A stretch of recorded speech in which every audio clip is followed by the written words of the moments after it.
आवाज़ से अच्छा नीचे से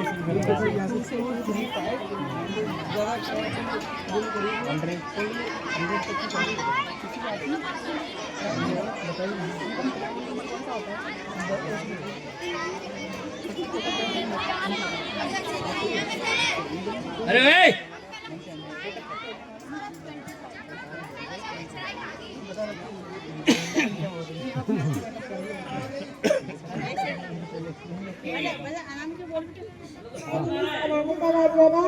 आई रीडिंग क्लास 6 मैंने मैथ पार्ट बनाया है।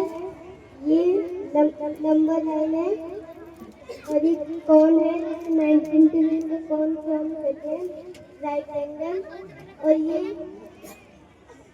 कौन है ये स्क्वायर ये रेक्टेंगल ये ट्रायंगल एंड सर्कल। और ये फ्रिक्शन चेयर जैसे वापस एक होती है और हम 4 तो उसमें से आधी आधी नकली बट में आएगी आधी में से भी आधी का 1/4 हो जाएगा 1/4। अब आप बताओ। My name is Ravi Kohli.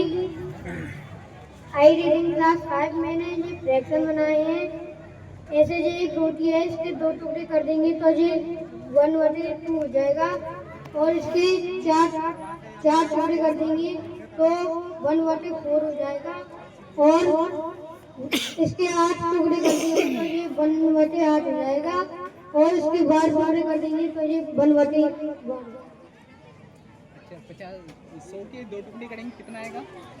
100 की 2 टुकड़े करें तो 100 के 2 पार्ट्स में डिवाइड करें तो 50।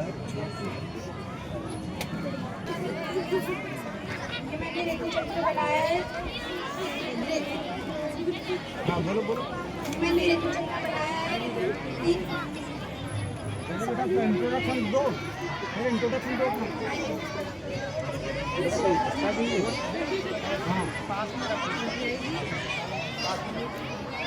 My name is Palak Rajana, daughter of Mr. Rajana, class 7।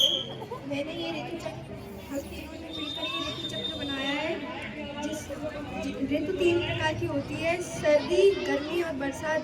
ऋतु वैसे ये तो मौसम है असली में तो ऋतु 6 प्रकार की होती है। बरसात में शरद और वर्षा होती है। गर्मी में बसंत और ग्रामीण होती है ग्रीष्म होती है और सर्दी में शरीर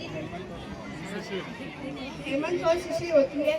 जैसे बरसात में शरद और वर्षा होती है तो शरद पड़ती है अश्विन और भाद्रपद में और इन दोनों का इंग्लिश में नाम है अक्टूबर और सितंबर। इंग्लिश महीने में इनका नाम है अक्टूबर और सितंबर। और वर्षा श्रावण और आषाढ़ में होती है और इनका इंग्लिश में नाम है अगस्त और जुलाई। फिर अपन चलते हैं सर्दी की ओर।